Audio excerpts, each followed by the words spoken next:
The movie begins with a young Anthony Robles, born without a right leg, hailing from the small town of Mesa, Arizona. Despite facing a physical challenge that many would view as an obstacle too great to overcome, Anthony's spirit is unbreakable. His story is one of triumph against adversity, a testament to the power of perseverance and the sheer determination to defy expectations. Anthony, or Tony as his friends and family call him, was gearing up for a big moment in his life. He was competing in the high school national wrestling championship in Philadelphia, an opportunity to prove not just to the world but to himself that he could achieve greatness. The wrestling mats were his battleground, a place where he could showcase his skills and fight for glory. Tony's coach, Bobby Williams, was right by his side, providing Tony with last-minute instructions before the match. Coach Bobby had always believed in Tony's ability, but he also understood that Tony's focus needed to be razor sharp in order to win. Bobby's words were clear: keep your head in the game. Focus on the moves and don't let the opponent distract you. As the tournament was about to begin, Tony was fixated on his opponent, but he knew he had to follow his coach's guidance. With a limp in his step, Tony walked toward the center of the mat, his eyes locked on the competition ahead. His mother, Judy Robles, stood on the sidelines, her eyes filled with pride and hope. She knew the road Tony had traveled to get here. It was paved with struggles, sacrifices, and countless moments of doubt. But Tony had proven time and again that he was more than his limitations. The tournament began, and Tony quickly demonstrated his impressive skill and resilience. He slickly avoided his opponent's attempts and executed his moves with precision. As the match unfolded, Tony followed his coach's advice meticulously, never wavering. He quickly pinned his opponent to the ground, but his rival fought back with all his might. It was a struggle, a battle of wills, but Tony's tenacity won out. He eventually subdued his opponent, claiming victory and earning a standing ovation from the roaring crowd. In that moment, Tony felt a rush of emotions. The crowd cheered as loud as they could, but all he could focus on was the support from the people who had always believed in him: his coach, Bobby, and his mother, Judy. Tony's victory was not just his alone, but a shared triumph between them all. He hugged his coach with passion, pointing towards his mother in the stands, acknowledging her unwavering love and support. The tournament came to a close, and Tony was awarded a gold medal, crowned as the 2007 high school wrestling champion. It was a bittersweet moment for Tony, knowing how hard he had fought to reach this point. The gold medal wasn't just a symbol of victory, it was the culmination of years of sweat, tears, and sacrifice. That evening, after the tournament, Tony attended a ballroom party to celebrate. It was a night filled with joy, but also a night of new possibilities. One of the waiters at the party, recognizing Tony's wrestling talent, mentioned that with his skill set, Tony could easily make it to the WWE. Tony was overjoyed at the prospect of someone acknowledging his abilities, and for a moment he felt like a star. But it was Coach Bobby who had bigger plans for him. Coach Bobby introduced Tony to Gary Sherman, the wrestling coach at Drexel University in Philadelphia. In front of Tony's mother, Gary expressed how much they would love to have Tony join Drexel's wrestling team, offering him a full scholarship along with all the perks that came with it. However, to everyone's surprise, Tony turned down the offer. He insisted that there was somewhere else he needed to be, something more important to him at that moment. He wasn't ready to commit to Drexel, despite the scholarship, because deep down, Tony wanted to pursue a dream that had always been bigger than any scholarship offer, a dream of wrestling in a place where champions are made. Before heading home, Tony visited the famous Rocky Balboa statue in Philadelphia, staring at it for a long time. The statue was more than just a tourist attraction for Tony.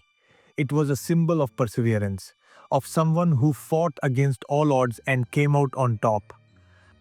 After a quiet reflection, he and his mother took a taxi back home, where they were greeted by Tony's siblings who were all celebrating his success. Tony couldn't help but wrestle with them, laughing and playfully showing off his wrestling skills. Later that night, his father Rick came home bringing dinner for everyone. But the joyous mood quickly shifted when Rick started talking about Tony's scholarship. He made fun of Tony's decision not to accept Drexel's offer, mocking him for not taking advantage of the opportunity. Rick's words stung, and Tony tried his best to ignore them. After dinner, Tony went into his room to exercise and clear his mind. He watched a wrestling podcast on television, absorbing every word, as he knew that in order to become the best, he had to learn from the best. The following day, Tony arrived at school to a hero's welcome. His classmates gave him a standing ovation for his victory at nationals. It was a moment of pride, but Tony wasn't content to just rest on his laurels. He headed straight for the gym to meet with Coach Bobby, who was working on academic offers for him.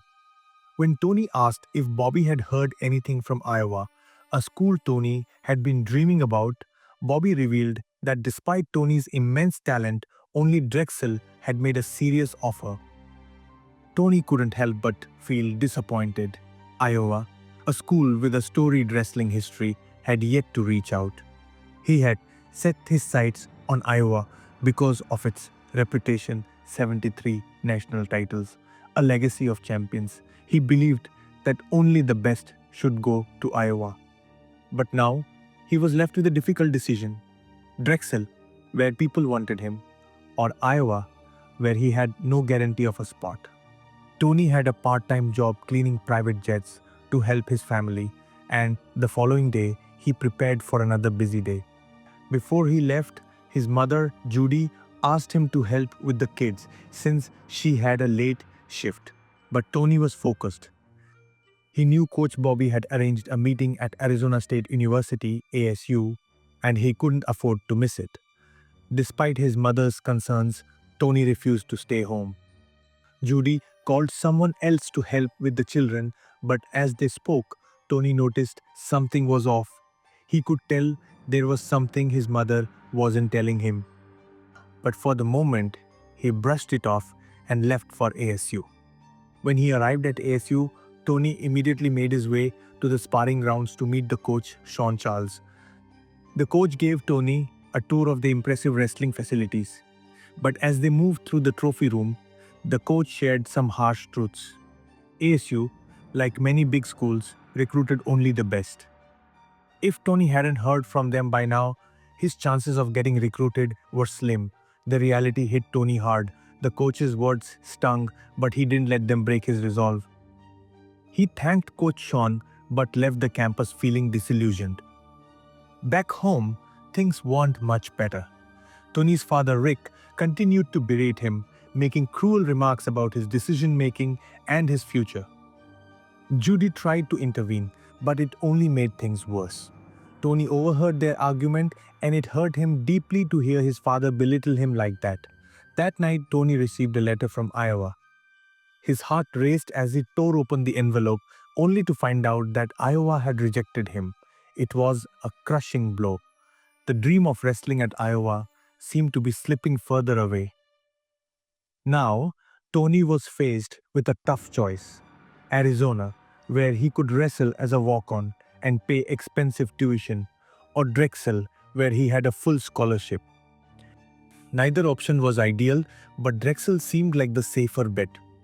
When Tony returned home, he was confronted with the chaos that had unfolded in his absence.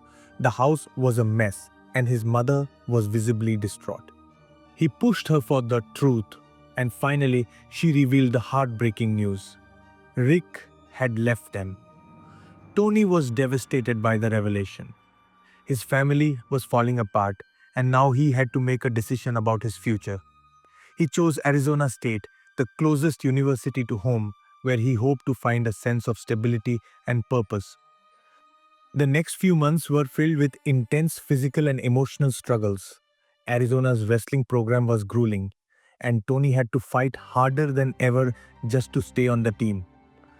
Coach Sean put all the recruits through tough workouts, and Tony's disability made things even harder.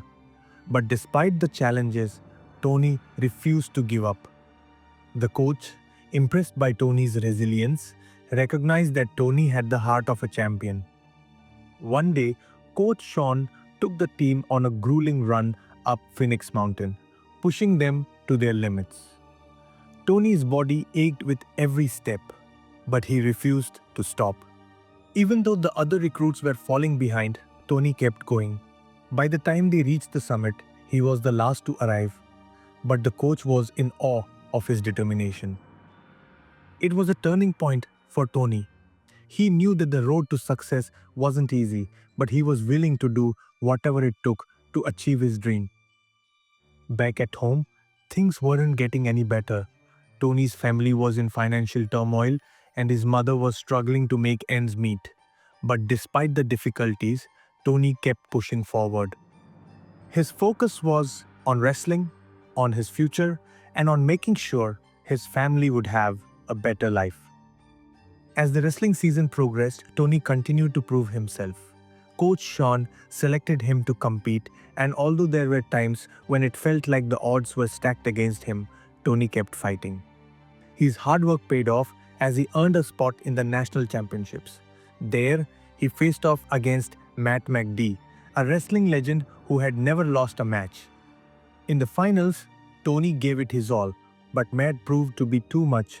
The match was a brutal contest, and in the end, Matt emerged victorious. Tony was devastated, but he didn't let the loss define him. Coach Bobby was there to offer some much needed perspective, reminding Tony that there is no joy without pain and no success without failure.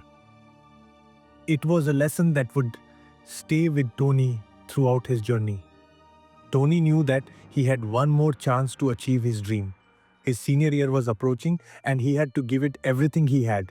He trained harder than ever, determined to leave it all on the mat. And when the time came for the national championships, Tony faced Matt once again. This time, he was ready. Before the match, Tony visited the Rocky statue once more. He drew inspiration from the man who had fought against all odds, and when he stepped onto the mat, he was ready for the fight of his life. The match was intense, but Tony's focus, skill, and resilience carried him to victory. In the end, Tony Robles was crowned national champion, proving to the world that he was more than his disability.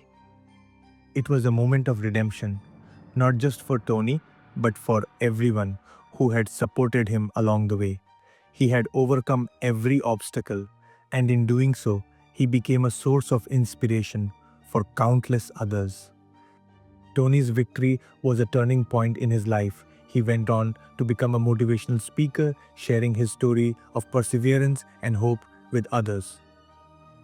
He also went on to win several more titles and became a wrestling coach, helping the next generation of athletes achieve their dreams. Through it all, Tony Robles' legacy endured as a symbol of strength, resilience, and the power of never giving up. He was a true champion both on and off the mat, and his journey inspired countless people to push through their own struggles and find their own path to greatness.